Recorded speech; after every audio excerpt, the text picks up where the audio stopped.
28% des gens qui d'habitude sont OK pour se faire vacciner, eh bien là, contre le vaccin pour la Covid, ils refusent. Franchement, ça fait réfléchir. Alors, bienvenue dans cette vidéo. Aujourd'hui, nous allons voir deux craintes majeures que nous pouvons avoir avec ce vaccin. La première, celle que le vaccin modifie notre ADN et ensuite qu'il provoque des effets indésirables.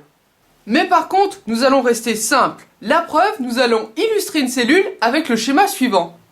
Notre ADN est situé dans une boîte qu'on appelle le noyau. Grâce à cet ADN, on obtient de l'ARN. Et ensuite, on crée des protéines.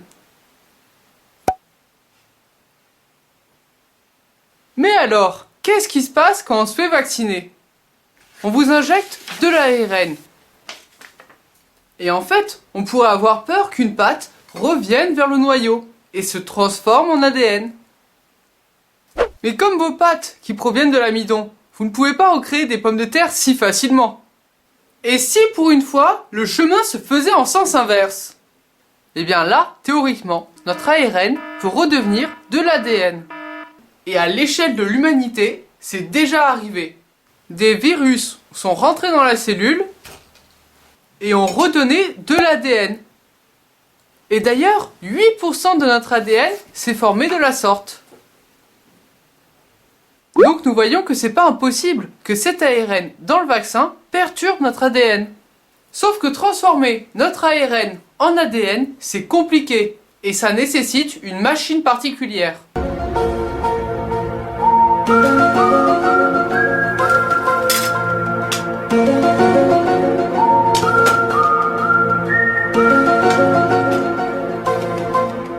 Quand on vous injecte le vaccin, on sait que vous n'avez pas cette machine en vous. Le problème, certaines personnes pourraient être infectées par un virus et pourraient l'avoir, cette machine. Là, deux cas de figure. Si vous ne savez pas que vous êtes malade parce que vous n'avez pas de symptômes, c'est que la machine du virus, elle est présente, mais elle n'est pas active.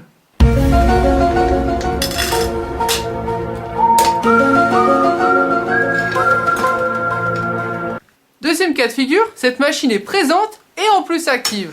Sauf que en permanence, dans votre cellule, vous avez de l'ARN. Pourquoi ça serait pile poil l'ARN qu'on vient de vous injecter parmi tous les ARN qui sont présents dans votre cellule qui passeraient dans cette machine pour ensuite arriver au noyau? C'est quand même peu probable.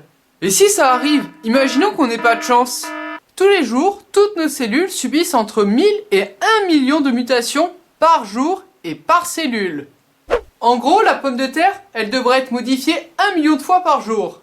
Sauf qu'il y a des mécanismes de correction efficaces pour corriger toutes ces erreurs. Et si ça ne suffit pas, la mutation peut être soit sans conséquence, soit mortelle pour la cellule. Mais ne vous inquiétez pas, dans ce cas-là, elle est juste éliminée et remplacée. Mais c'est le dernier cas de figure qui peut faire le plus peur. Votre ADN est modifié et se multiplie de manière incontrôlée. Heureusement, nous avons le système immunitaire pour contrôler tout ça. Et s'il ne vise pas bien? Dans ce cas-là, nous pouvons avoir des cellules qui se prolifèrent à l'infini, mais qui forment des masses non dangereuses, ou effectivement, nous pouvons avoir des proliférations qui sont incontrôlées. Après, je trouve qu'on a utilisé beaucoup de « si » pour en arriver là. Mais ça, c'est mon opinion personnelle. Ok, mais attaquons la deuxième partie, car je vais peut-être réussir à te convaincre que le vaccin est dangereux. Le problème qui m'inquiète le plus, c'est les réactions d'auto-immunité. Mais de quoi on parle exactement? C'est quand votre système immunitaire, il est tellement en alerte qu'il tire sur tout ce qui bouge. Et même sur ce qu'il ne faut pas. Oh ça va, personne n'est parfait. Pour reconnaître si une cellule est normale ou non, votre système immunitaire, il analyse la surface de vos cellules. Hey, regardez-moi, je représente une cellule. Vos cellules ont des petits drapeaux et elles écrivent des informations sur ces drapeaux, en mode « ça va, je suis normale » ou « attention, je suis dangereuse ». Et qu'est-ce qui se passe quand vous tombez malade de la Covid? Votre cellule, elle est infectée. Et on retrouve à sa surface un nouveau drapeau. Mais qu'est-ce qui se passe quand vous faites vacciner? La cellule n'est pas infectée car le virus n'est même pas là. Mais la cellule construit le même drapeau que si elle était infectée. Et c'est là que nous rentrons dans le cœur du problème. Le système immunitaire reconnaît ces drapeaux. Normalement, c'est ça qui nous protège. Mais comme on l'a dit tout à l'heure, parfois il s'emballe. Et s'il s'emballe, eh bien, on peut craindre des problèmes. Mais le nombre de cellules qui portent ces drapeaux, il va être moins important lorsque vous faites vacciner que lorsque vous attrapez la Covid. Personnellement, je pense que si imaginons vous n'avez pas de chance et qu'effectivement vous avez un problème immunitaire à cause de la vaccination, eh bien il me semblerait logique que si vous avez attrapé la Covid naturellement, ça aurait été encore pire. Bon, et si tout ça est faux? C'est une très bonne remarque, car tous ces aspects ne sont que théoriques. Personnellement, je trouve que la théorie, elle me rassure. Mais ça, c'est à vous de voir. Mais si ce n'est pas le cas, oublions la théorie et parlons que de faits réels.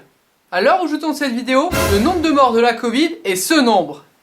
On peut estimer que sur 3 décès, 2 sont dus à la Covid et le 3e, il est dû à une cause indirecte. Oui, la Covid, elle tue. Mais la situation actuelle, elle entraîne des retards de diagnostic par exemple. Et ça aussi, c'est mortel. Les confinements à répétition vous font voir moins de monde. Donc, moins de soleil et moins de sport. Et paradoxalement, ça augmente les carences en vitamine D et peut-être l'obésité. Et donc, ça augmente aussi le risque d'attraper la Covid. La théorie me rassure, la situation actuelle, beaucoup moins. Mais continuons sur l'idée que la théorie n'est pas suffisante. Après tout, peut-être qu'on pourrait avoir des effets chroniques dus à cette vaccination. Regardez ce tableau. Les pathologies chroniques, on est sûr qu'elles arrivent avec la Covid. Par contre, avec le vaccin, là, on n'en est pas sûr. Finalement, il faut opposer d'un côté le vaccin, on n'est pas sûr que les problèmes chroniques arrivent, contre la Covid, où là, on est certain que les problèmes chroniques arrivent chez certaines personnes. Une dernière chose, la confiance que les Français ont dans la vaccination. Elle a chuté depuis la crise de la grippe H1N1. Avant H1N1, 8% de la population n'avait pas confiance dans le vaccin. Après H1N1, 38%. Et cette confiance n'est jamais vraiment remontée. Donc finalement, est-ce que les Français ils n'ont vraiment pas confiance dans le vaccin ou ils n'ont pas confiance dans les décisions des politiques? 2 sujets qui devraient être pris séparément, mais pourtant qui sont confondus à tort. Merci d'avoir regardé cette vidéo, j'espère qu'elle vous a plu et qu'elle vous a aidé. N'hésitez pas à la partager et sur ce, je vous dis à la prochaine. En espérant un retour à la normale rapidement.